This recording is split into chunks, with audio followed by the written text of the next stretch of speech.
दया करो, तुम बिन हमारा कौन है।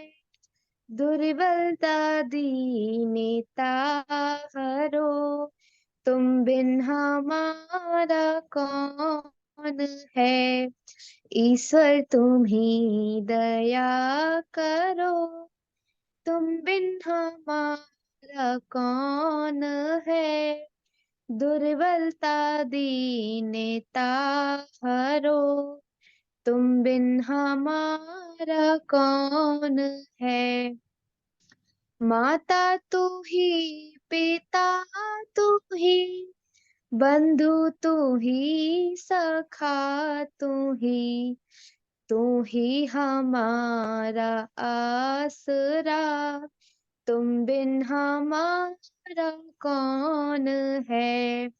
ईश्वर तुम ही दया करो, तुम बिन हमारा कौन है। दुर्बलता दीनता हरो, तुम बिन हमारा कौन है। जग को रचाने वाला तुम, दुख को मिटाने वाला तुम, बिगड़ी बनाने वाला तुम बिन हमारा कौन है। ईश्वर तुम ही दया करो, तुम बिन हमारा कौन है। दुर्बलता दीनता हरो, तुम बिन हमारा कौन है। तेरी दया को छोड़ कर कुछ भी नहीं हमें खबर। जाए तो जाए हम किधर, तुम बिन हमारा कौन है। ईश्वर तुम ही दया करो, तुम बिन हमारा कौन है। दुर्बलता दीनता हरो, तुम बिन हमारा कौन है। तेरी लगन तेरा मनन, भक्ति तेरी तेरा भजन, तेरी ही आते हम शरण। तुम बिन हमारा कौन है। पुत्र है हम सभी, तू है पिता परमात्मा। श्रेष्ठ मार्ग पर चला, तुम बिन हमारा कौन है। ईश्वर तुम ही दया करो, तुम बिन हमारा कौन है। दुर्बलता दीनता हरो, तुम बिन हमारा कौन है। तुम बिन हमारा कौन है। बहुत बहुत धन्यवाद। आइए आचार्य ओम प्रकाश जी, और आज के हमारे जो मुख्य प्रवचन करता है श्रद्धेय आचार्य ओम प्रकाश शास्त्री जी, जो हमारे PG S international public school Dwarka नई दिल्ली में आप कार्यरत हैं। व्याकरण उपाध्याय, पाणी महाविद्यालय बहालगढ़ हरियाणा, धर्म मातंड उपदेशक महाविद्यालय हिसार, व्याकरण आचार्य आपने किया है संपूर्णानंद विश्वविद्यालय बनारस से। हम सभी का सौभाग्य है कि हमारे बीच में हमारे आचार्य सम्मानित प्रेम प्रकाश शास्त्री जी, जो वरिष्ठ स्नातक है गुरुकुल प्रभात आश्रम के, आपको लेकर के आए। तो मैं निवेदन करूंगा प्रेम प्रकाश जी के सादर आमंत्रित करिए।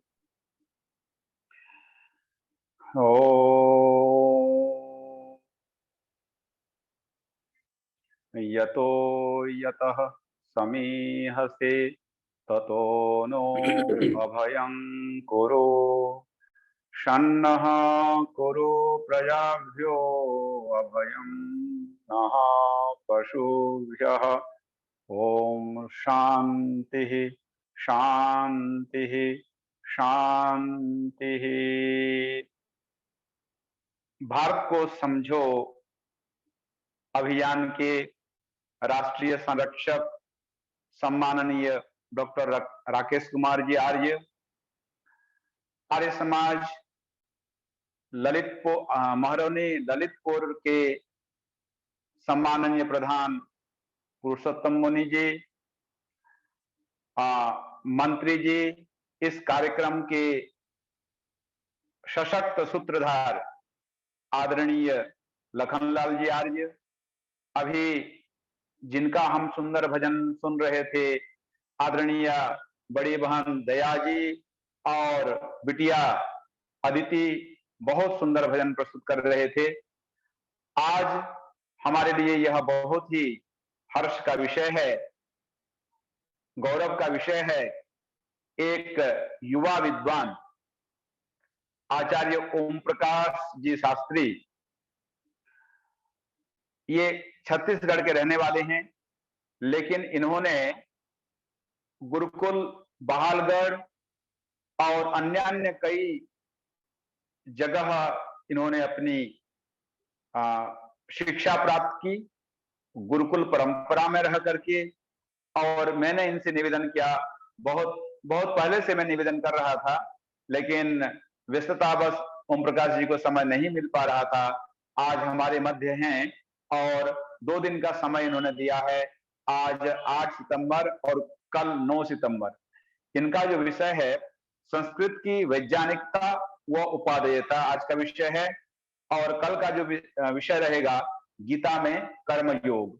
तो हम भारत को समझो अभियान समिति के समस्त सदस्यगण जो भी यहाँ पर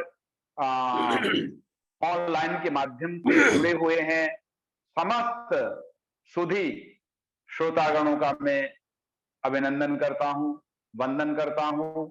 और क्योंकि सबका नाम लेना जो है थोड़ा कठिन हो जाता है, इसलिए जिनका नाम नहीं ले पाया हूं मैं हृदय से क्षमा प्रार्थी हूं।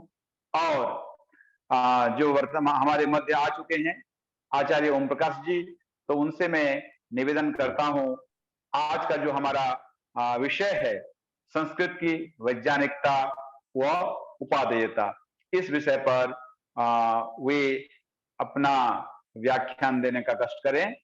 आचार्य ओम प्रकाश जी शास्त्री। ओम वेदाहमेतां पुरुषं महान्ताम् आदितवर्णं तमसः परस्तात् तमेव विदित्वा तिमृत्वमेति नान्यपन्था विद्यते अयनाय। ओम स्वस्ति पन्थामनुचरेम सूर्याचन्द्रमसा विव पुनर्ददताग्नता जानता संगमे मही।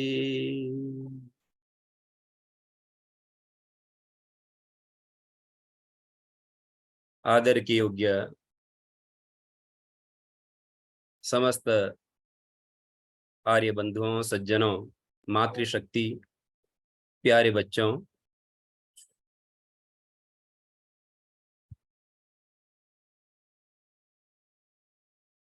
जैसा कि हमारे गुरु जी हैं प्रेम प्रकाश जी, उनका आशीर्वाद मुझे मिलता रहता है। उन्होंने बताया आज जो मुझे विषय मिला हुआ है संस्कृत भाषा की वैज्ञानिकता एवं उपयोगिता।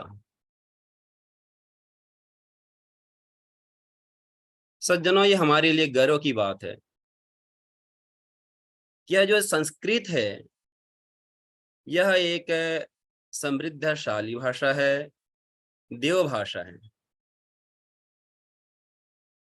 और मैं तो कहता हूं यह केवल भाषा ही नहीं है, अपितु संस्कृत एक विचार है, संस्कृत एक संस्कृति है, संस्कृत एक संस्कार है, संस्कृत में विश्व का कल्याण है, संस्कृत में शांति है, संस्कृत में सहयोग है।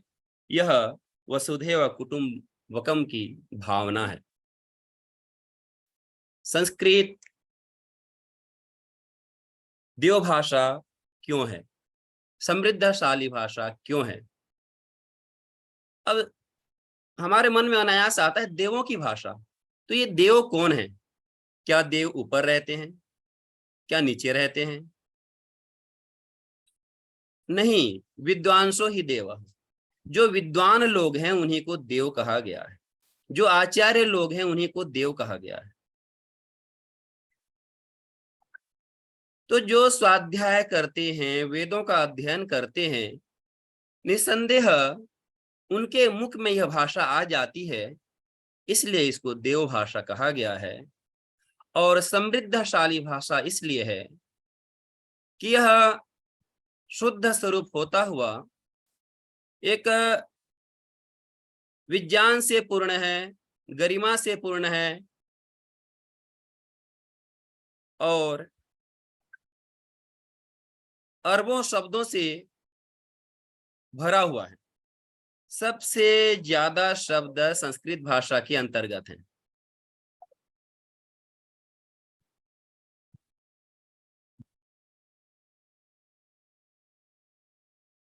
लगभग 1,50,00,000,000 शब्द केवल संस्कृत भाषा में है और किसी अन्य भाषा में नहीं है।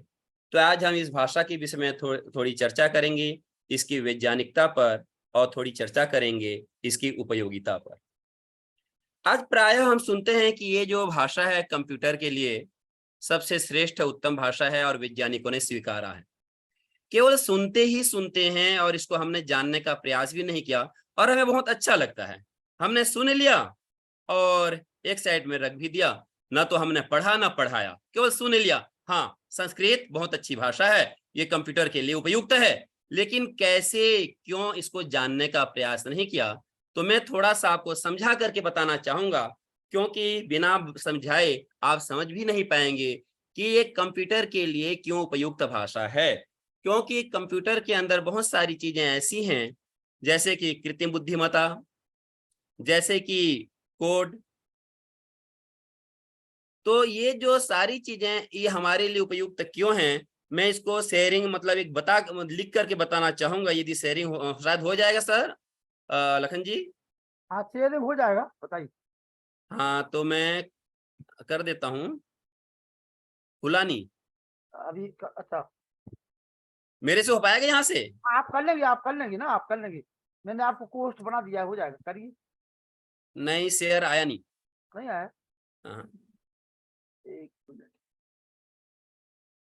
क्योंकि चाहता हूं कि बच्चे भी हैं इसके अंदर, तो थोड़ा सा उनको पता चले कि ये भाषा जो है किस तरह से है। वस्तुतः कंप्यूटर में गणित, विज्ञान, कंप्यूटर प्रोग्राम, कृत्रिम बुद्धि, चिकित्सा जैसे अनेक क्षेत्र हैं, ठीक है ना, जिसको नाम दिया गया है जी एल्गोरिथम, और इसके लिए भी वैज्ञानिकों ने उपयुक्त माना है इसे।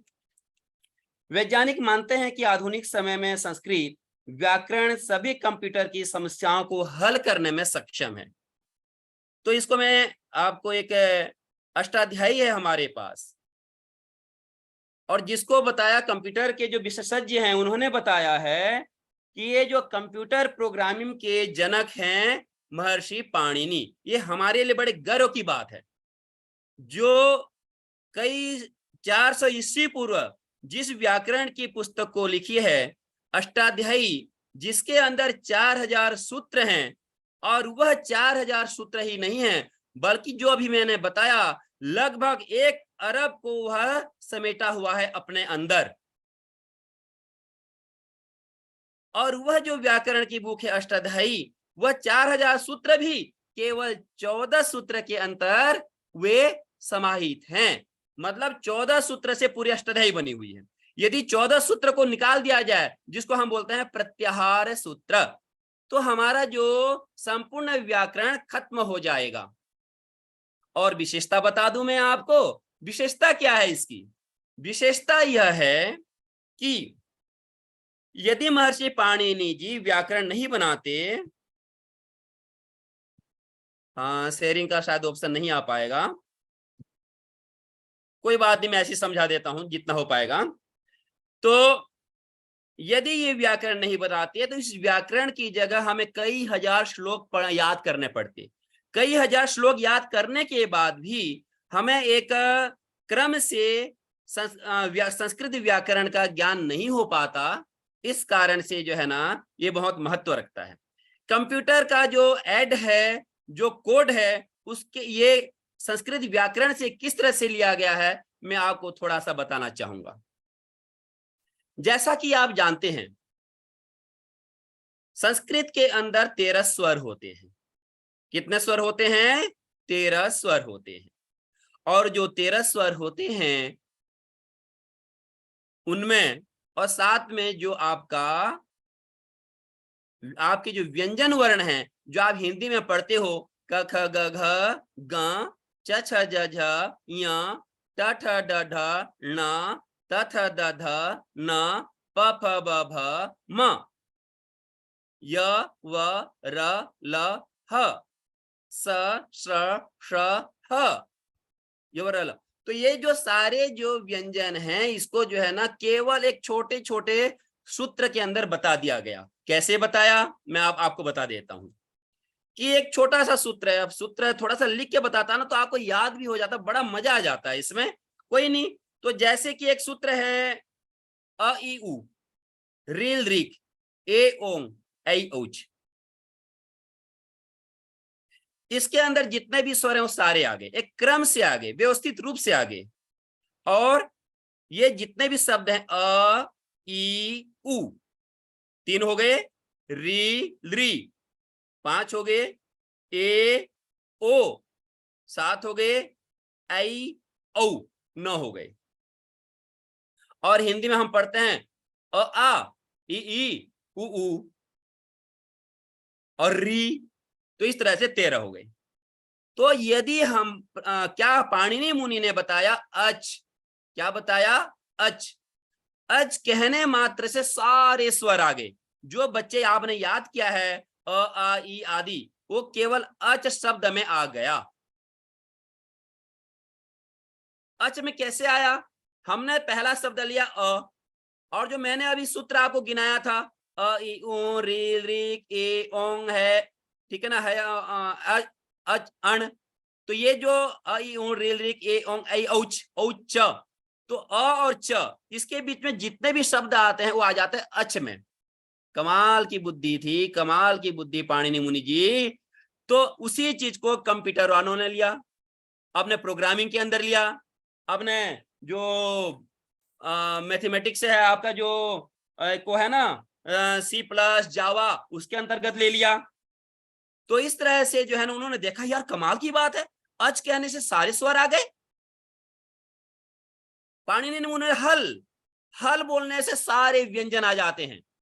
अब कैसे आते हैं? वही सूत्र है हय वरट लन यम गणनम झवय घटदश कपचटतो कपय सससर हल। तो ह से लेकर कहते ही सारे व्यंजन आ जाते हैं। तो ये थोड़ा दिखाने वाली चीज थी बोर्ड में, समझाने वाली कि कंप्यूटर वालों ने इसको क्यों लिया, कैसे लिया। चलो ये बात तो छोड़ दीजिए और संस्कृत की वर्णों की वैज्ञानिकता समझ लीजिए आज, जो आप हिंदी में भी पढ़ते हैं। वर्णों उच्चारण, आपके अंदर जो इंग्लिश में जो 26 वर्ण हैं वो सारे के सारे किससे बोले जाते हैं? बोलो।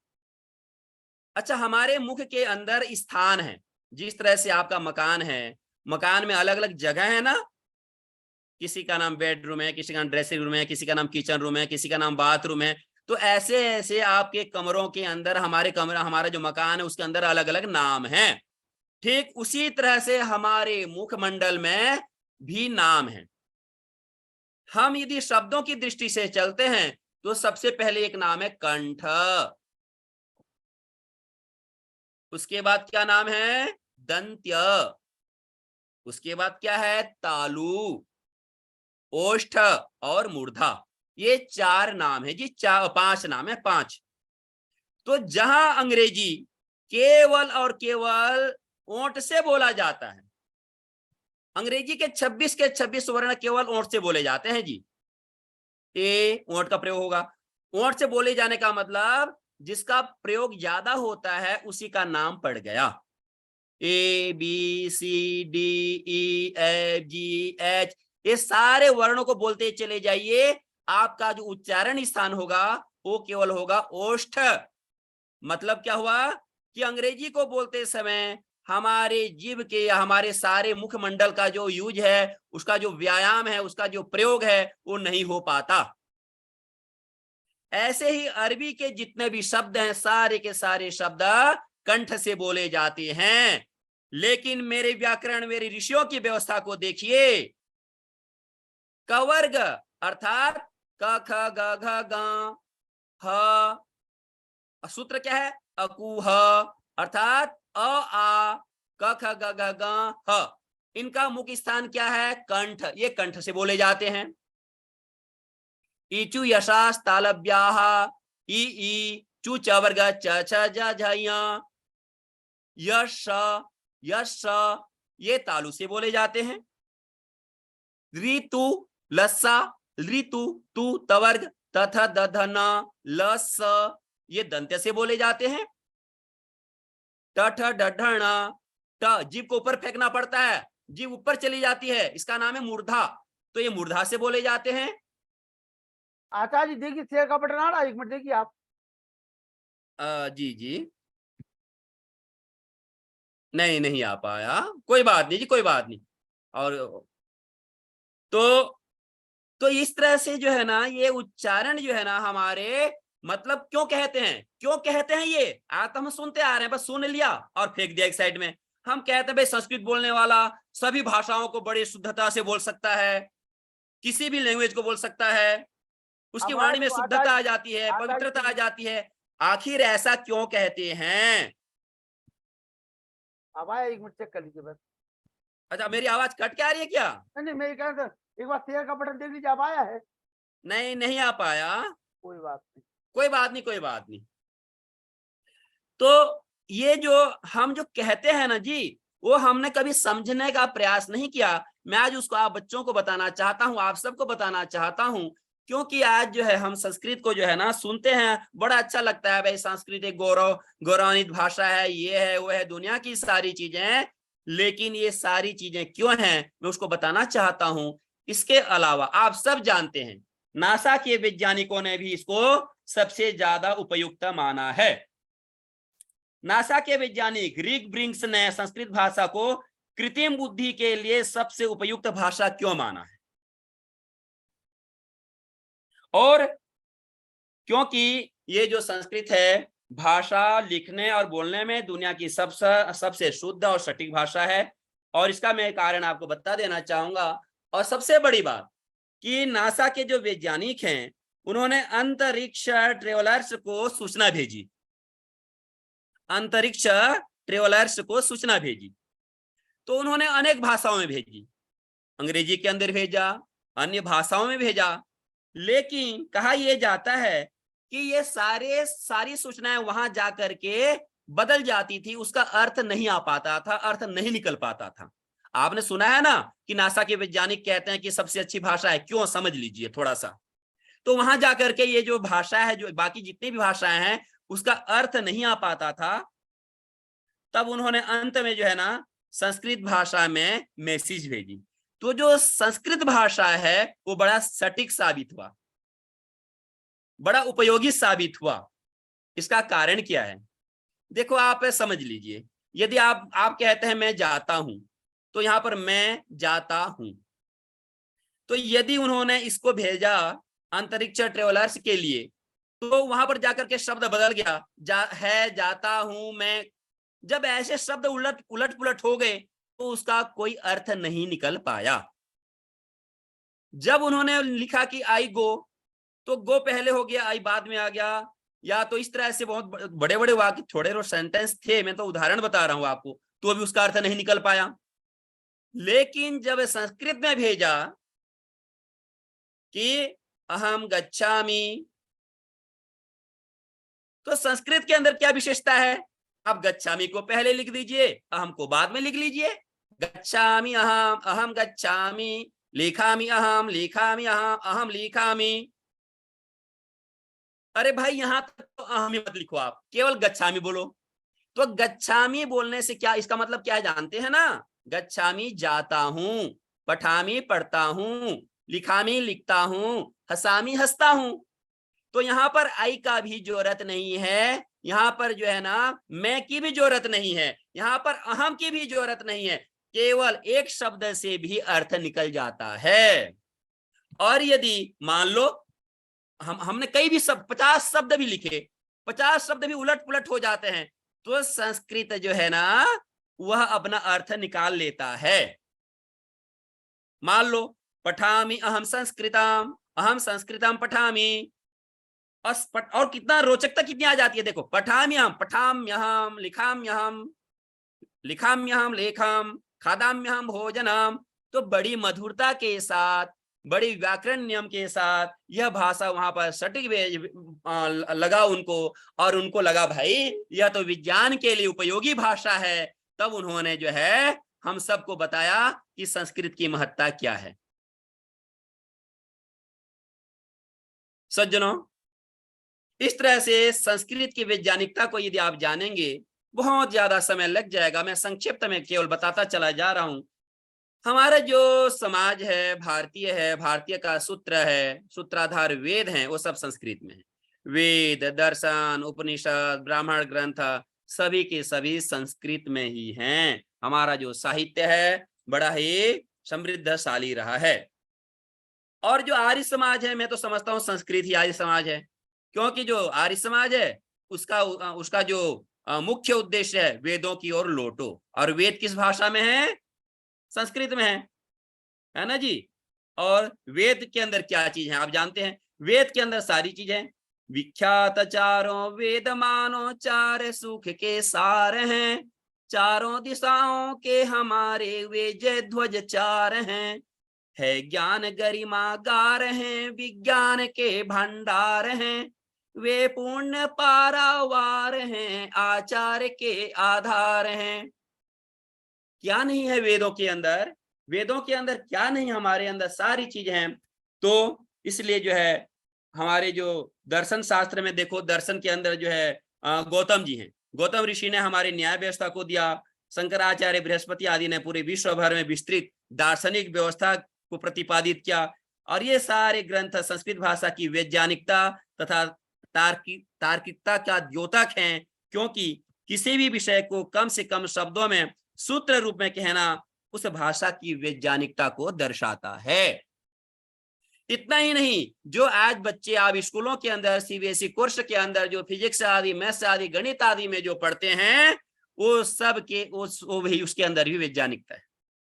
और यदि आप थोड़ा सा परिचय लेना चाहते हैं, जानना चाहते हैं, तो आप ऋग्वेद भाष्य भूमिका का एक परिचय ही ले लीजिए। वहां पर सारी चीजें दी गई हैं जो फिजिक्स के अंदर पढ़ाया जाता है, आकर्षण विकर्षण नियम, वो सारे पहले से लिखे हुए हैं। जिस समय पूरे विश्व के अंदर, देखो सुनने में बड़ा ये लगता है साधारण सी बात लगती है, बहुत साधारण सी बात लगती है, लेकिन मैं आपको बता देना चाहता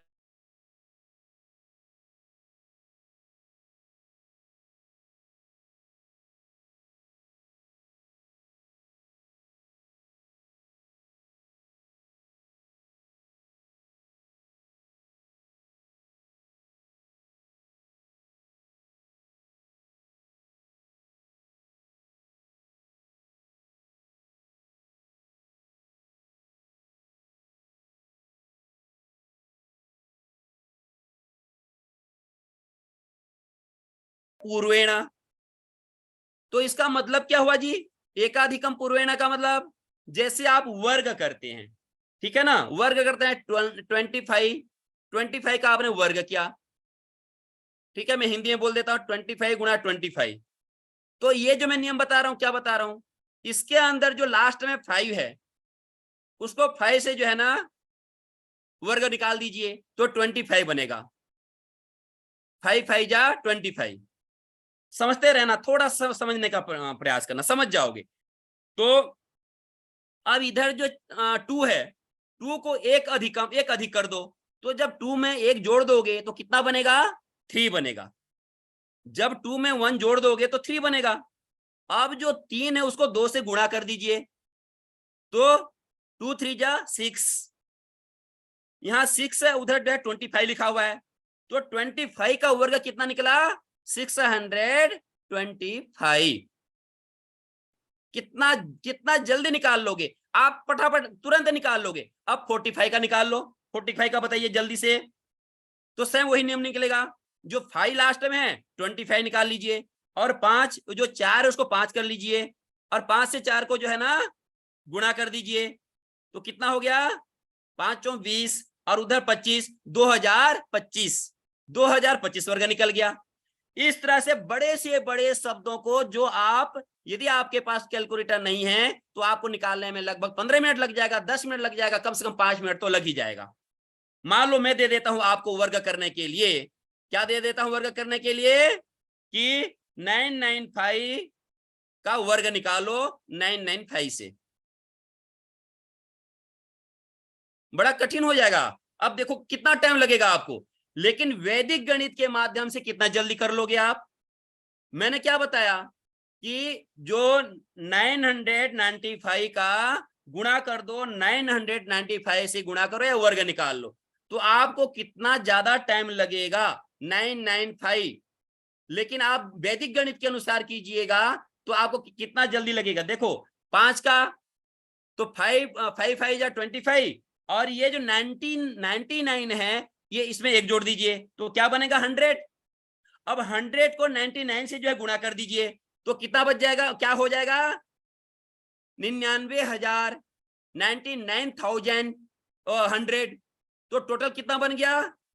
अब संख्या को गिन लीजिए, 99,002,5 1 2 3 4 5 6 इकाई, दही, सैकड़ा, हजार, 10,000, लाख, 9,90,025। तो ये वैदिक गणित की विशेषता है।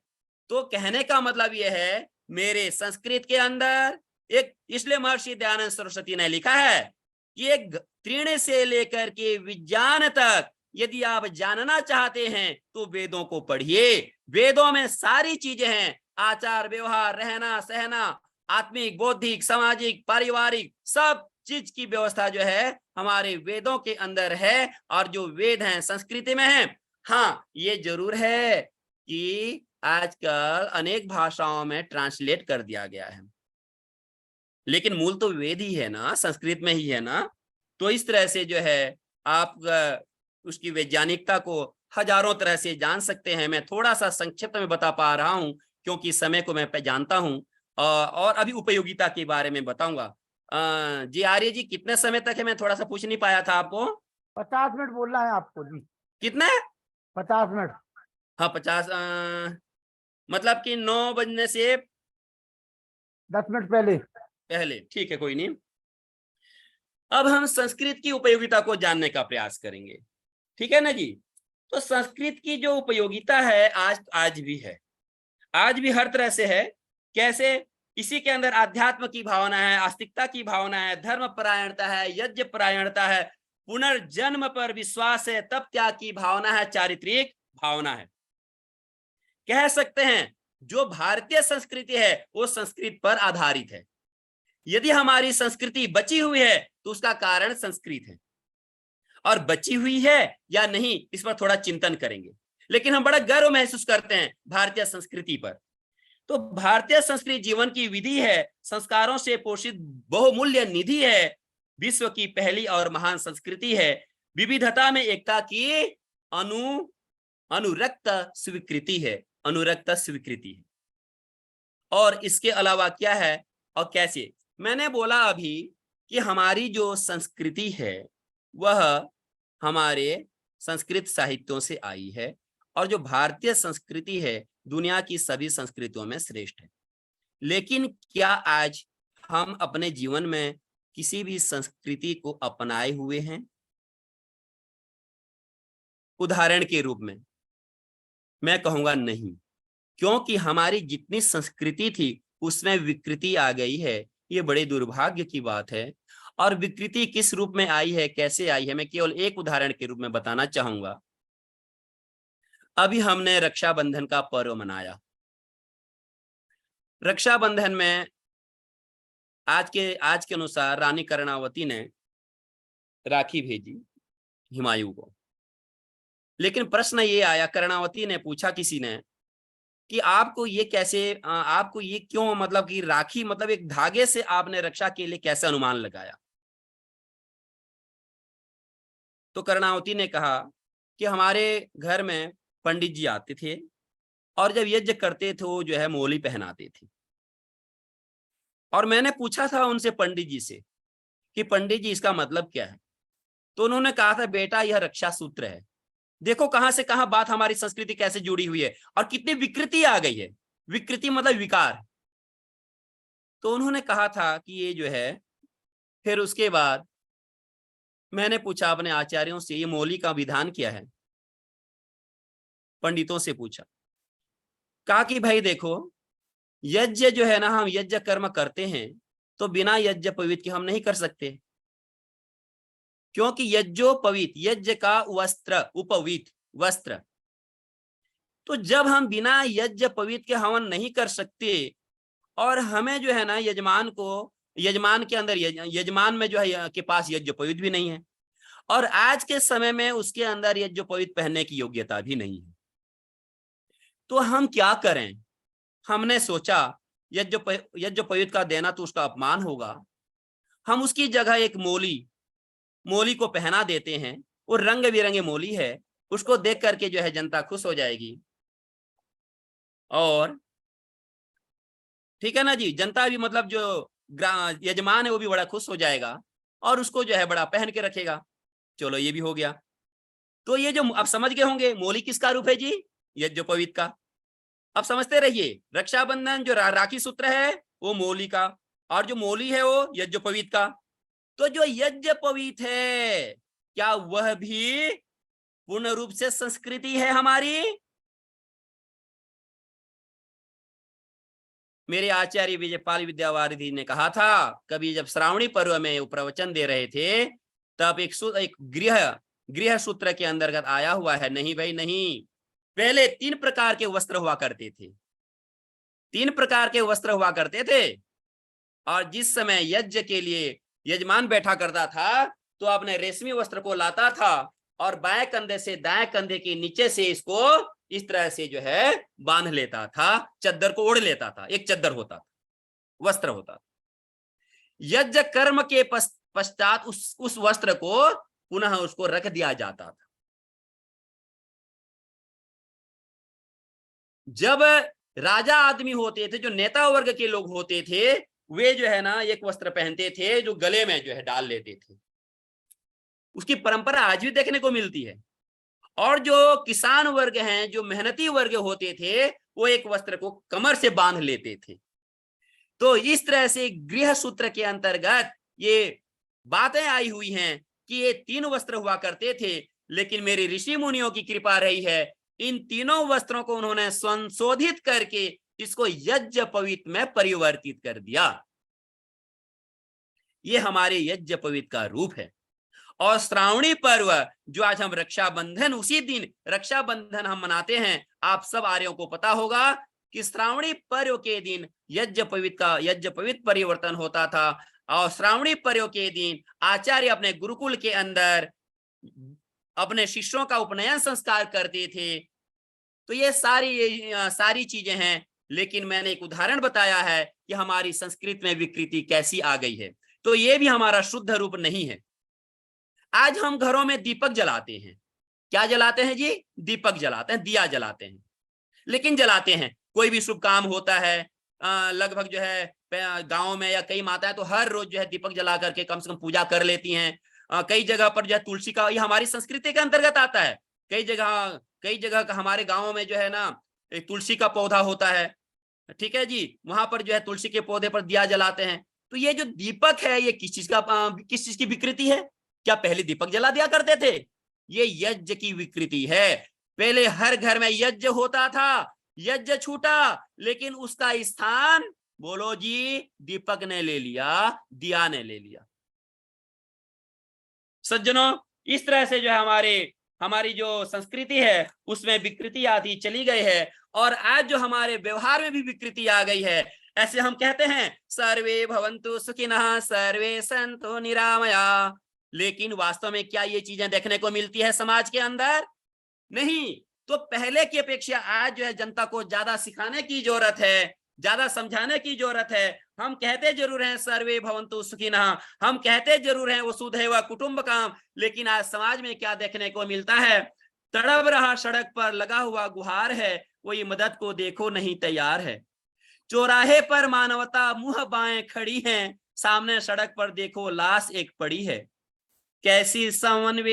कैसी संवेदनहीनता समाज ने दिखाई है, भारतीय संस्कृति में विकृति आज आई है, भारतीय संस्कृति में विकृति आज आई है। चारों तरफ फैली समाज में बुराई है, चारों तरफ फैली समाज में बुराई है। और देखिए, हम जो है ना अपनी संस्कृति की बात करते हैं, लेकिन हम लोग पश्चिमी सभ्यता को अपनाते चले जा रहे हैं। हमारे बच्चों का हाल क्या है, किस चीज को पसंद करते हैं, किस चीज को नापसंद करते हैं, आप भली भांति जानते हैं। पश्चिमी सभ्यता का दबदबा भारी है, पश्चिमी सभ्यता का दबदबा भारी है, आधुनिकता के नाम पर फुहड़ता जारी है। अपने गौरव अतीत को भुलाया है, खान पान भाषा विदेशी अपनाया है। आज हमारा खान पान क्या हो गया, कैसे हो गया, आज देख लीजिए। और मैं इसको अभी थोड़ा बताना चाहता हूं। खान पान भाषा विदेशी अपनाया है, हमारी संस्कृति पर आज जम गई काई है, हमारी संस्कृति में विकृति आज आई है, चारों तरफ फैली समाज में बुराई है। हमारे पंच यज्ञ, ये हमारा जो है हमारे प्राण हैं, लेकिन हमने अपनी संस्कृति को भुला दी। पंच यज्ञ, ब्रह्म यज्ञ की जगह हम क्या कर रहे हैं, देव यज्ञ की जगह हम क्या करते हैं, अतिथि यज्ञ की तरह हम क्या करते हैं, पितृ यज्ञ भी आज होना बंद हो गया है, भूत यज्ञ की तो बात ही छोड़ दीजिए। ये सब संस्कृत भाषा की देन थी, हमारी संस्कृति की मुख्य आधारशिला है। लेकिन आज देख लो आज क्या हो रहा है, आज अतिथि की क्या स्थिति है वो भी देख लीजिए। अतिथियों को देवता जानते थे हम, अतिथि देवो भव, अतिथि को देवता जानते थे हम, उनकी सेवा को धर्म मानते थे हम। आज यदि घर में अतिथि आ जाते हैं, देखकर उनको हम मुंह बनाते हैं, देखकर उनको हम मुंह बनाते हैं। पूर्वजों की परंपरा को हमने ठुकराई है, भारतीय संस्कृति में विकृति आज आई है, चारों तरफ फैली समाज में बुराई है, भारतीय संस्कृति में विकृति आज आई है।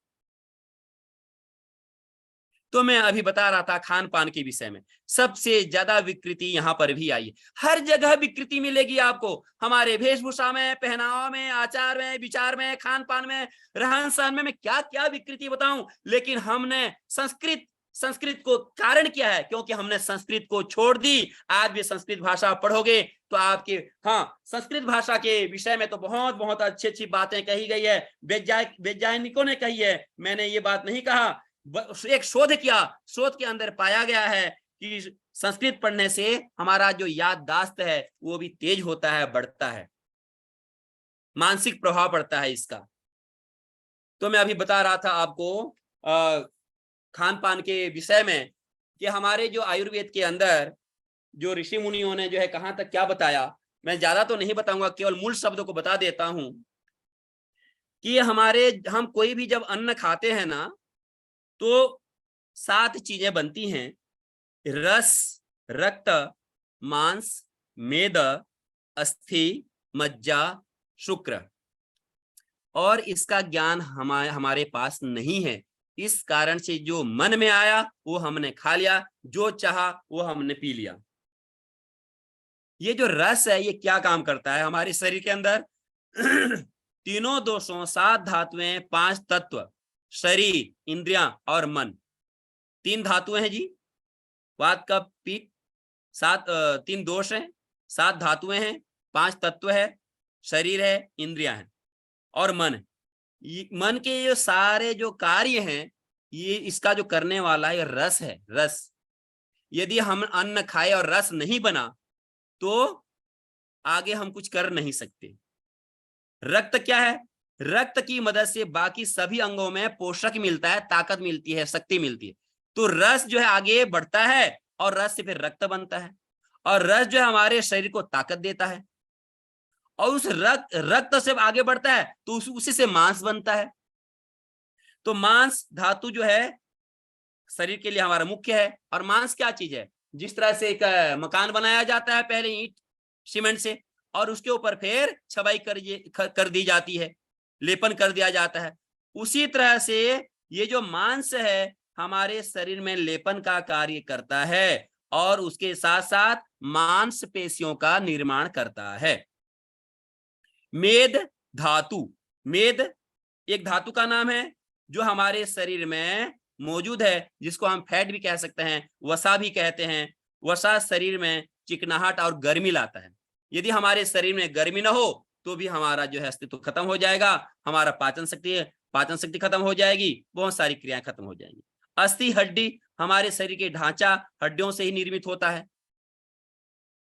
और शुक्र, मज्जा, शुक्र मज्जा, ठीक है, और मज्जा से शुक्र। तो ये जो शुक्र भी क्या है, मज्जा क्या है, तो ये हमारे शरीर को जो है बनाकर रखते हैं, ताकत देते हैं। जैसे शुक्र बोलते हैं जी रिप्रोडक्टिव टिश्यू, मज्जा बोलते हैं बोन मेरो। तो ये सारे जो हैं हमारे अन्न से। और ये देखिए हमारे ऋषि मुनियों ने, यहाँ तक ही नहीं, एक आज कहते हैं ना भाई, जैसा अन्न खावे वैसा मन होवे, आज बहुत सामान्य भाषा में बोल देते हैं। वास्तविकता में आप देखिए, हम जो खाते हैं उसे ये सारी चीजें बनती हैं, ये सारी चीजें बनती चली जाती हैं और न जाने किस अंश से मन बनता है।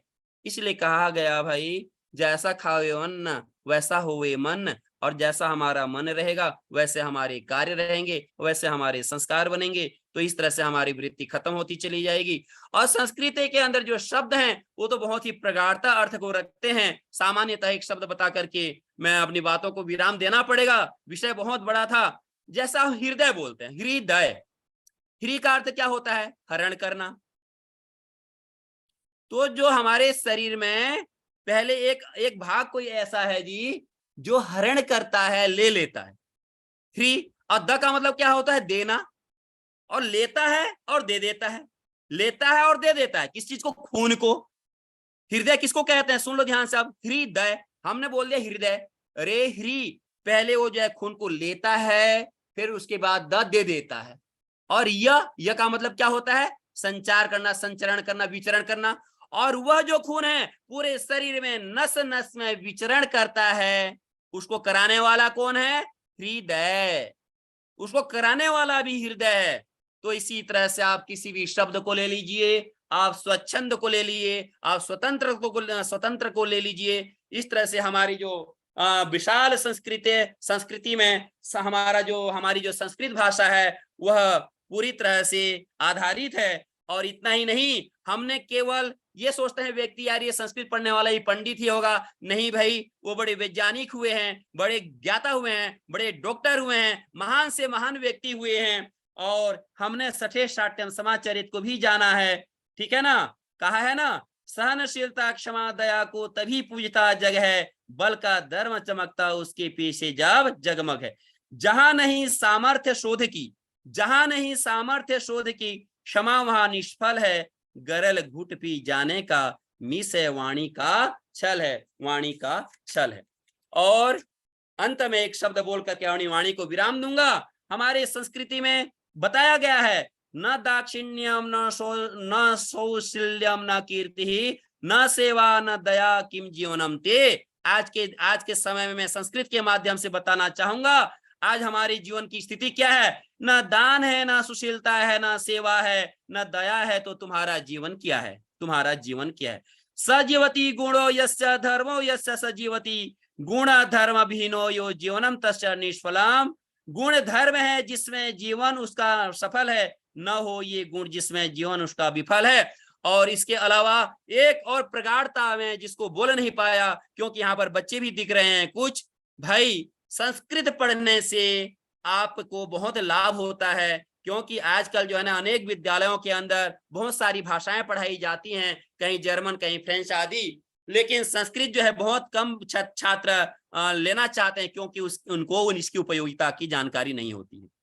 सबसे पहले तो संस्कृत व्यवस्थित रूप है ही, लेकिन इससे बच्चों को नंबर भी पूरे मिलते हैं। यदि 100 नंबर लेना चाहता है बच्चा तो कम मेहनत करके 100 नंबर ले सकता है। यह संस्कृति की विशेषता है, संस्कृति।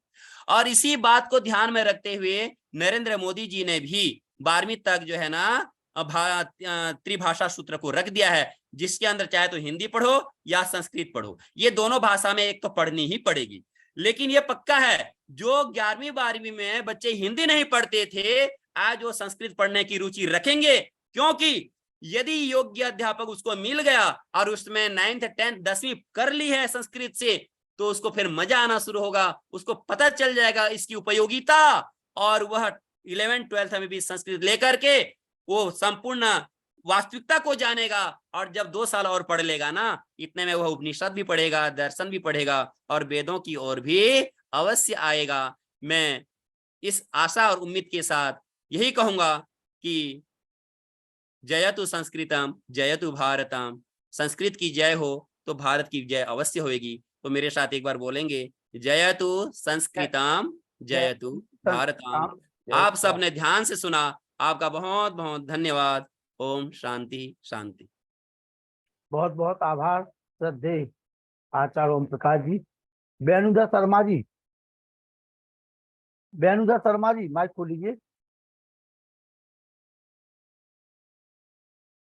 जी बेनुदर जी, हाँ बोलिए। बेनुदर जी बोलिए, क्या बोलूंगा, मेरे बोलने के लिए कुछ नहीं। कैसा लगा कार्यक्रम? बहुत सुंदर लगा, शानदार लगा। बहुत सुंदर जी, बस धन्यवाद। बहुत। सुधीर बंसल जी पूछिए, क्या पूछ रहे हैं? हाँ जी, उपस्थित विद्वान महोदय ओम प्रकाश जी, आपको मेरा प्रणाम। ओम प्रकाश जी, आप मेरी ध्वनि सुन रहे हैं? हाँ जी, हाँ जी, आवाज आ रही है। हाँ, आपको मेरा प्रणाम। जी जी, नमस्ते जी, नमस्ते, प्रणाम। आपने जो संस्कृत के माध्यम से जो सूत्र बताया था, जी तो जी। मैं बड़ी जिज्ञासावश जो है वो कुछ आपने 1-2 उदाहरण दिए थे, जैसे 995 into 995 और भी 1-2 उदाहरण दिए थे। तो मैं ऐसे ही जो है वो क्यों कहना चाहिए कि कर बैठा 668 into 668। उसके अलग नियम है जी। अरे सुधीर बंसल जी, वो हमसे पढ़ हम्म। देना आप बाद में, हर चीज के अलग अलग नियम होते हैं। उसके फाइव अलग का अलग होता है, नियम है, एक का अलग मतलब होता है। जो 5 संख्या है, जो लास्ट में 5 आता है फाइव ना, के लिए 5। वो क्यों अरे लखनलाल जी, जब मैं पूछ रहा हूं तो आप बीच में क्यों डिस्टर्ब कर देते हैं? अरे वो या तो फाइव बोलने दिया करिए विद्वान के थ्रू। आप यदि डिस्टर्ब कर देंगे तो पूछना। नया लखन जी ने कहा जो सही है कि वैदिक गणित में सबके अलग अलग नियम हैं। इसमें 0 आ सकता है, 1 आ सकता है, 5 आ सकते हैं, लेकिन 6 के लिए अलग नियम है, 7 के अलग है, अलग अलग नियम है। तो ये मैंने जो बताया था उदाहरण, आपको 5 का बताया था, अंत में जिसके 5 हैं उसका ये नियम है कि क्या नियम है, एकाधिकम पूर्वेणा, कि जो पूर्व से पहला वाला जो शब्द है उसमें एक अधिक कर देंगे और उसको जो है गुणा कर दोगे और 5 को 5 से गुणा कर दोगे, तो जो उत्तर आएगा वह सटीक होगा, वह गणित वह जो है गलत नहीं हो सकता। ये चीजें बताई गई हैं। और वैदिक गणित तो थोड़ा विस्तार है, उसको एक उदाहरण बताया था आपको। सुधीर बंसल जी समझ में आ गया? हाँ जी, ठीक है, कोई बात नहीं। वो फॉर्मूले अलग अलग हाँ, होंगे। अलग अलग वही बता। मैंने कहा इनके पास में यदि कोई तात्कालिक होगा तो थोड़ा जानने की उत्सुकता थी। कोई बात नहीं। व्यासनंदन शास्त्री जी आइए। मुनि जी वो चले गए हैं, व्यासनंदन जी।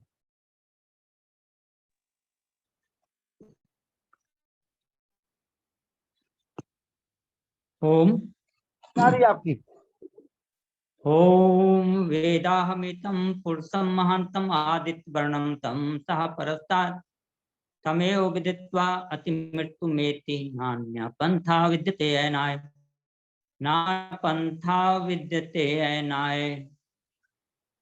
भाव मातृशक्ति और प्रोत्पन्न और आज के हमारे मुख्य वक्ता सम्मानीय प्रेम प्रकाश ओम प्रकाश जी, जिनका बहुत अच्छा विवरण हम इसके ऊपर मोबाइल पर देख रहे थे।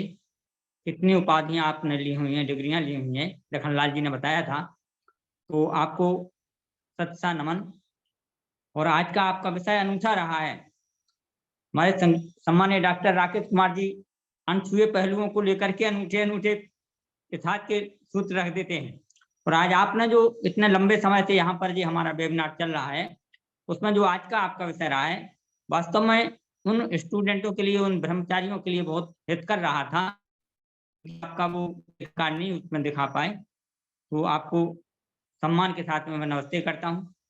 और भारतीयता ही नहीं, सारे विश्व में हमारी संस्कृति और संस्कृत इस प्रकार से फैली हुई थी सारे विश्व में कि उसके बगैर किसी का कोई काम नहीं चलता था। और क्योंकि जैसा कि वेदों के बारे में कहा गया है, महर्षि जी ने कहा है कि ये केवल एक देश विशेष के लिए, समय विशेष, काल विशेष के लिए नहीं है, ये तो सारे भूमंडल के लिए, समस्त मानव प्राणियों के लिए है।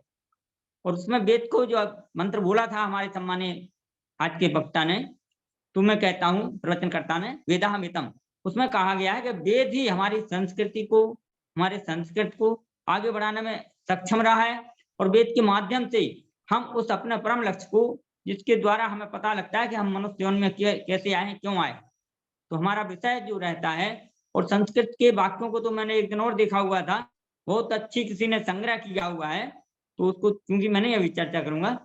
लेकिन वेद का मार्ग एक ऐसा मार्ग है कि इसके मार्ग के अलावा कोई मार्ग हमें हमारी मंजिल तक ले जाने में सक्षम नहीं। और सभी मत पंथ जितने भी चल रहे हैं सब अपने अपने स्तर से बताते हैं, लेकिन वेद का कोई शब्द नहीं बोलता है, ना वेद के माध्यम से कोई चर्चा करता है, तो पता ही नहीं वेदों के बारे में। तो मैं आपके लिए पुनः सादर नमस्ते करते हुए, और हमारा जो संस्कृत का अभी हमारे सम्मानीय आचार्य जी ने बताया हुआ है, हम संस्कृत को देखिए, जो नहीं पढ़ पा रहे हैं, पढ़ी ही नहीं जिन्होंने, उनका तो बात अलग है। लेकिन आज जैसा कि कहा गया कि हमारे सम्मानीय राज्य सरकारें जो हैं और हमारी देश केंद्र सरकारें इस बात पर इतना बल दे रही हैं, दूसरे लोग विधर्मी लोग, जिनको हम विधर्मी कहेंगे, तो वो तो इसको नकार रहे हैं।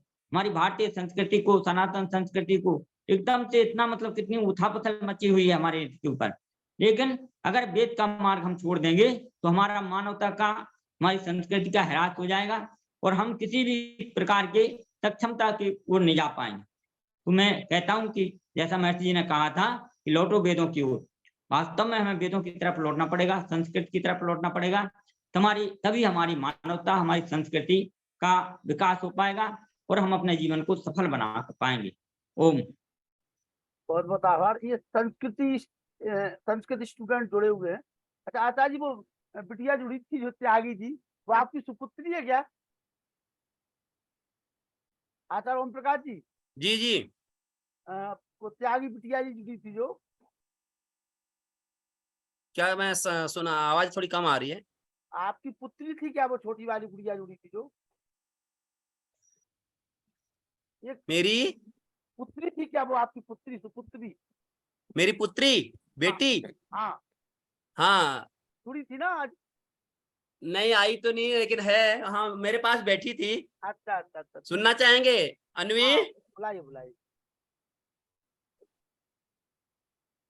देखो ये संस्कृत में थोड़ा धुन सुना देगी, सारे जहां से अच्छा। बिल्कुल स्वागत तो है। वो भी कितना अच्छा लगेगा बच्चों। मैं जो है ना संस्कृत के अंदर गतिविधियां भी करवाता रहता हूँ, एक्टिविटी भी, नाटिका भी, और मैं शेयर में भेजूंगा। अभी आप ये लीजिए, गुनगुना दो बेटा, सारे जहां से अच्छा वाला, संस्कृत में ही। नीचे बैठ जाओ, यहाँ बैठ जाओ। नमस्कार, मैं अनवी शास्त्री। तो आज मैं आपको संस्कृत में सारे जहां से शास्त्री कहाँ से किया है आपने बेटा? हाँ जी, शास्त्री कहाँ से किया है आपने? नहीं शास्त्री, मतलब हमने जो है ना, जो अपनी जो उपाधि को इनको दे दी है, क्योंकि ये जो है संस्कृत समझ गया लाल बहादुर शास्त्री वाला। आइए। नहीं बिल्कुल। स्वागत है बेटा, स्वागत है। विश्व प्रियो हि देशः मम भारतं हि देशः, देश विश्व प्रियो हि देशः, सारे जहां से अच्छा हिंदुस्ता हमारा, हमारा सारे जहां से अच्छा, वयम अस्य वेगविंदा, हम बुलबुले हैं इसके, मम वाटिका हि देशः, देश मम वाटिका हि देशः देश ये गुलशिता हमारा हमारा विश्व प्रियो हि देशः शैलाधिराजिराजः गगनस्य सहचरो वै पर्वत हो सबसे ऊंचा हम साया आसमां का प्रहरी अश्वदीयः वो संतरी हमारा प्रताजी अश्वदीयः वो पासिबा हमारा हमारा विश्व प्रियो हि देशः परस्परं हि वैरं धर्मस्य नास्ति नाक्षं मज़हब नहीं सिखाता आपस में बैर रखना हिंदी है आर्य वायु वतन है स्वराष्ट्रे मम आर्यवर्त देशः देश विश्व प्रियो हि देशः मम भारतं हि देशः देश विश्व प्रियो हि देशः विश्व प्रियो हि देशः विश्व प्रियो हि देशः। बहुत सुंदर, बहुत सुंदर, बहुत सुंदर, बहुत आशीर्वाद। पिता ने जिस प्रकार से आपको उपाधि दी है उसको आप अंगीकार कर रही हैं, आगे भी सुनते रहें। कल भी बेटी का एक भजन होगा संस्कृत में, ठीक है आचार्य जी?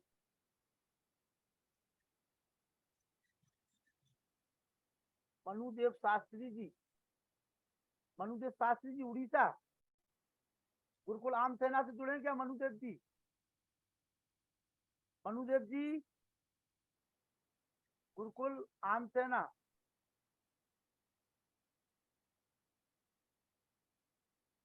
आइए प्रेम प्रकाश शास्त्री जी, प्रेम प्रकाश जी। जी सभी को सादर नमस्ते। मनुदेव जी जुड़े हैं? जी मनुदेव जी? हाँ जुड़े हैं मनुदेव जी। मनुदेव जी से मैं परिचित हूँ। यदि मनुदेव जी जुड़े हो तो कृपया स्वीकृति प्रदान करें। चलिए वो आते हैं, तब तक उनका मन होगा आ जाएंगे। बहुत ही अच्छा लखनलाल जी, क्या मैं संस्कृत में बोलूं तो आप लोगों को कोई कठिनाई तो नहीं होगी? बोलिए बोलिए।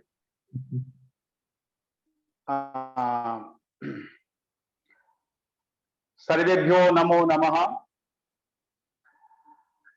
अद्य अस्माकं पुरतः आचार्यवर्येण ओम प्रकाश महाभागेन अतीव सुंदरम शिक्षणं व्याख्यानं च प्रदत्तम्। मया पूर्वम् अयं महाभागः निवेदितः आसीत् यत् कदाचित् समयः स्यात् चेत् संस्कृत भाषाम् उद्दिश्य संस्कृतस्य का वैज्ञानिकता का च उपादेयता अस्ति इति विषयम् अवलम्ब्य भवान् किञ्चित् वदतु इति। पूर्वं मम मनसि अयं विचारः आसीत् यत् यदा अस्माकं देशे संस्कृत सप्ताहं पालयन्ति स्म तदा अहम् अन्यस्मिन् कस्मिंश्चित् कर्मणि व्यस्तः आसम्। अतएव अहं तस्मिन् प्रसंगे संस्कृत भाषायां नैव वक्तुं समर्थः अभवम्। अद्य महत् इदम् अस्माकं हर्ष प्रकर्षस्य विषयो यत् अद्य वयं ओम प्रकाश महाभागस्य माध्यमेन संस्कृतस्य वैज्ञानिकताम् अथ च भवन्तः सर्वे किञ्चित् पश्यन्तु। इदानीमपि संस्कृतं भवन्तः सर्वे वक्तुं समर्थाः।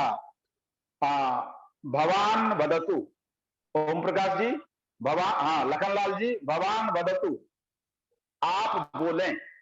आम और आम क्या ना ओम प्रकाश जी ना लखनलाल जी, भगवान तो जाना चाहिए वो। लखनलाल जी, दया आर्या जी, चंद्रकांता जी, ये भी पुरुषा सन्ति, ते कथई सन्ति भवान, हाँ पुरुषाणां कृते भवान वदतु, आप बोले। भवान वदतु, आप बोले। आप बोले।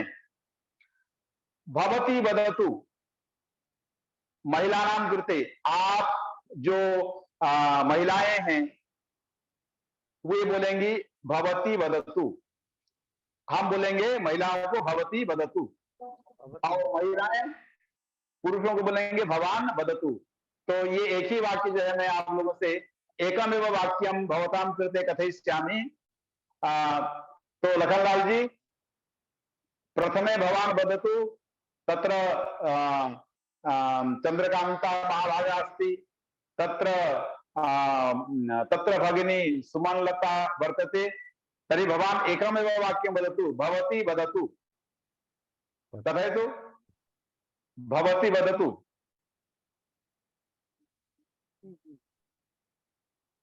और वे लोग बोले भगवान वदतु।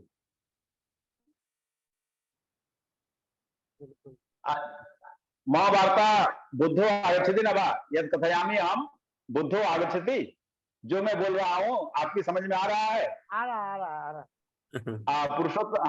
पुरुषोत्तम मुनि महाभाग भगवान वदतु, आप बोले भगवान अभी वदतु। पुरुषोत्तम मुनि जी, भगवान वदतु। तो ये ऐसा, अस्मदीया ऐसा भाषा अतीव सरला, अतीव अतीव मधुरा, अतीव हृदय ग्राहिणी च वर्तते। अपि च ऐसा भाषा पुरातन काले जनभाषा अपि आसीत्। जनभाषा सर्वे अस्यामेव भाषायां वदन्ति स्म। किं बहुना यदा शंकराचार्यः मंडन मिश्रस्य ग्रामे अगच्छत्, तदा स पृष्टवान् मंडन मिश्रस्य गृहं कुत्र अस्ति, किं च कश्च तस्य संकेतः।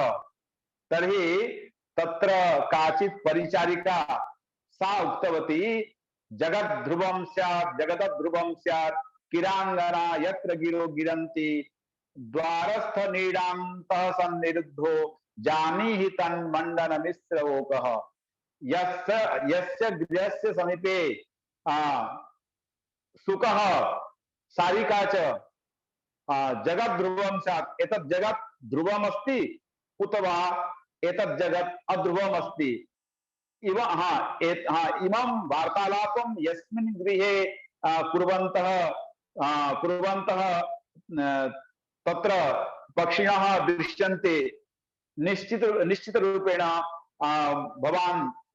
भवान् जानातु यत् तदेव मंडन मिश्रस्य गृहमिति।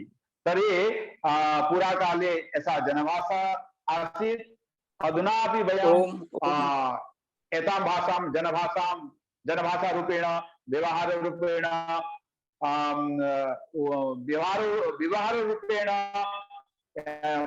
वयम् एतां भाषाम् अङ्गीकर्तुं शक्नुमः। किमधिकम् एतत् कथयित्वा अहं स्ववक्तव्यम् अहमत्र विरमामि। येति अत्र एकत्रिताः सर्वेभ्यो नमो नमः। विशेषेण अस्माकं यः अद्य मुख्य वक्ता आसीत् ओम प्रकाश महाभागः, तस्मै अनेकशः धन्यवादं प्रयच्छन् पुनश्च स्ववक्तव्यं विरमामि। नमो नमः। धन्यवाद सबका। आइए व्यासनंद शास्त्री जी।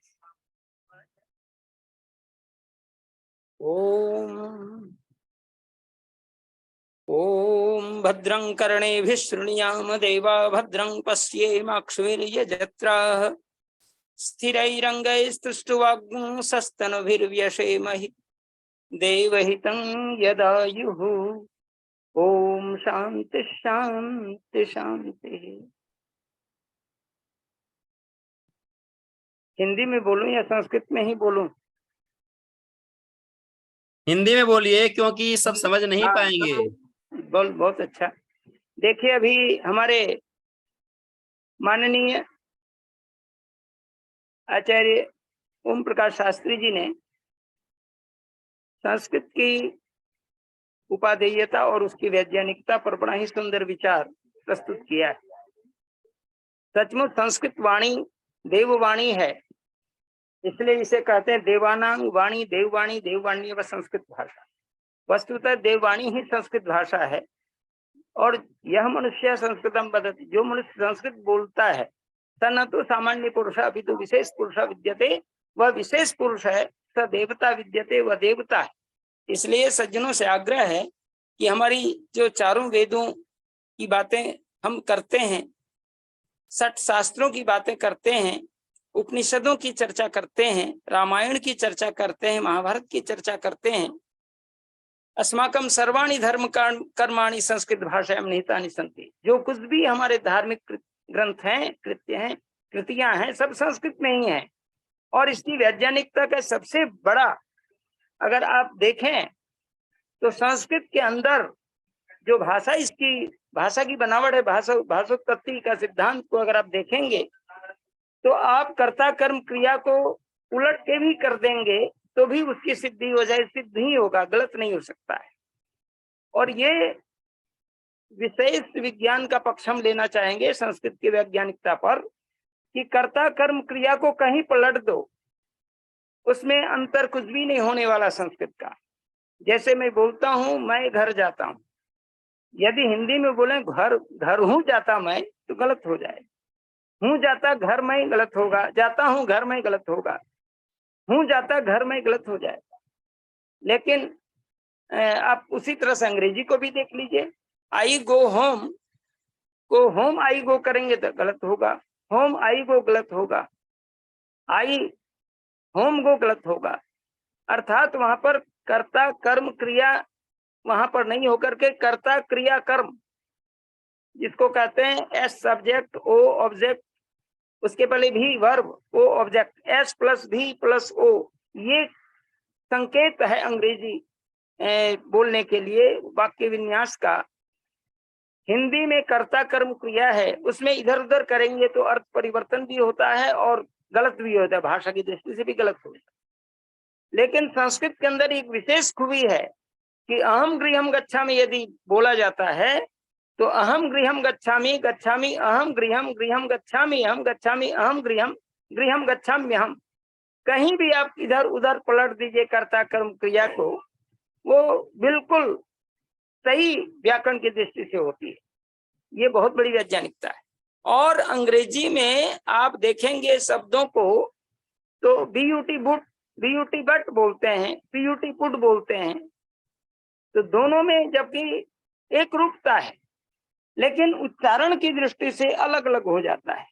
हम स्टोमच बोलते हैं स्टोमक, उसी तरह से केनाइफ बोलते हैं नाइफ, विफे लिखते हैं बोलते हैं वाइफ, नटूरे लिखते हैं बोलते हैं नेचर। ये बहुत सारे ऐसे शब्द हैं संस्कृत अंग्रेजी में जो कि आप जैसा बोलेंगे वैसा लिखेंगे नहीं, जैसा लिखेंगे वैसा बोलेंगे नहीं, बिल्कुल अंतर है। लेकिन संस्कृत की अपनी वैज्ञानिकता है कि जैसा बोलेंगे वैसा ही लिखेंगे। यद लिखे तदेव उच्चार्यते इति संस्कृत भाषा विशेषता विद्यते। संस्कृत भाषा की बड़ी विशेषता है कि जैसा हम लिखते हैं वैसा ही बोलते हैं और जैसा बोलते हैं वैसा ही लिखते हैं। ये विशेषता है संस्कृत की। और इस संस्कृत की विशेषता के कारण हम कम शब्दों में बहुत बहुत अर्थों को बोल देते हैं। बहुत वैज्ञानिक की दृष्टि से उसको बहुत विशेष रूप से उसका पहल करते हैं। और इस भावना से जो वेदों के मंत्र हैं या व्याकरण के सूत्र हैं, दर्शन के सूत्र हैं, बहुत छोटे छोटे हैं लेकिन उनके भाव बड़े गंभीर हैं। और इसके साथ ही साथ अभी ओम प्रकाश जी ने बहुत ही सुंदर जो वैदिक सूत्र दिया, जिसके द्वारा उन्होंने इसको सिद्ध करके बता दिया एकाधिकम पूर्वेण, कितना बढ़िया ढंग से समझा दिया और तुरंत उसका हम लोग उत्तर पा लेते हैं। ये वैदिक गणित की बड़ी अद्भुत विशेषता है जो संस्कृत में ही देखने को मिलती है। और इसके साथ ही साथ अभी एक बेटी ने, इनकी पुत्री ने बड़ा ही सुंदर जो गीत गाया, वो गेयता संस्कृत में है। गेयता, मधुरता, सरलता, सौम्यता, ये सारे गुण संस्कृत पढ़ने वाले को स्वतः हो जाता है। ये भाषा की सबसे बड़ी विशेषता है कि संस्कृत के पाठ करने वाले, संस्कृत के उच्चारण करने वाले, वेद मंत्र पढ़ने वाले, यज्ञ करने वाले जो संस्कृत में बोलते हैं और उनके आचरण में ये बात भाषा बदल जाती है और ये मनुष्यता सिखा देती है। और दुनिया की कोई भाषा जो भाषा मात्र पढ़ने मात्र से उसके अंदर मानवता आ जाए, ये केवल और केवल संस्कृत में है। इसलिए इसको खूब पढ़ें हम लोग, खूब समझें। और जो डॉक्टर हम साहब ने जो संस्कृत में है ना, प्रेम प्रकाश शास्त्री जी ने संस्कृत में कहा, बड़ा अच्छा लगा और मैं उन्हें साधुवाद देता हूँ। और निश्चित रूप से संस्कृत गरिमा पूर्ण भाषा है। धन्यवादाः भवन्तः श्रीमन्तः प्रेम प्रकाश शास्त्रिणः महाभागाः, धन्यवादाः। ओम शांति। शांति पाठ। ओम द्यौ शांति अंतरिक्षं शांति पृथिवी शांति राकाय शांति रौषधयाय शांति वनस्पतयः शांति विश्वे देवाः शांति ब्रह्म शांति सर्वं शांति शांतिरेव शांति सामा शांतिरेधि। ओम शांति शांति शांति। जो बोले सो दे। सत्य सनातन वैदिक धर्म की जय। गुरु भाई विजयानंद की जय। योगेश्वर महर्षि दयानंद की जय। मर्यादा पुरुषोत्तम श्री रामचंद्र की जय। योगेश्वर श्री कृष्णचंद्र की जय। पंडित लेख राम की जय। स्वामी सदानंद की जय। स्वामी आत्मानंद की जय।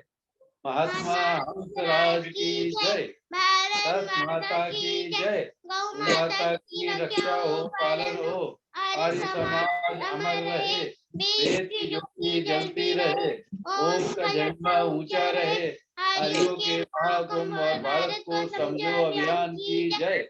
सदा ध्वनि ओम। सबको नमस्ते जी। ओम सर्वेभ्यो नमः।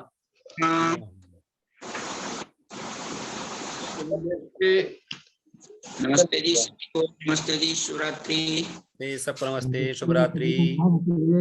सम्मानित व्यासनंदन शास्त्री जी और ओम प्रकाश शास्त्री जी को नमस्ते। व्यासनंद शास्त्री जी को नमस्ते, कोट सा प्रणाम। माता जी को मैं देखता हूँ, बड़ी प्रसन्न मन बैठते हैं आप। नमस्ते जी। प्रकाश जी। हाँ नमस्ते दोनों शास्त्री जी, सबको वंदनीय में नमस्ते। वंदन है आपको, बहुत बहुत बहुत प्यारा ज्ञान देते हैं आप, बड़ा अच्छा लगता है। दादा नमस्ते। नमस्ते जी। प्रेम प्रकाश जी आप हिसार से हैं?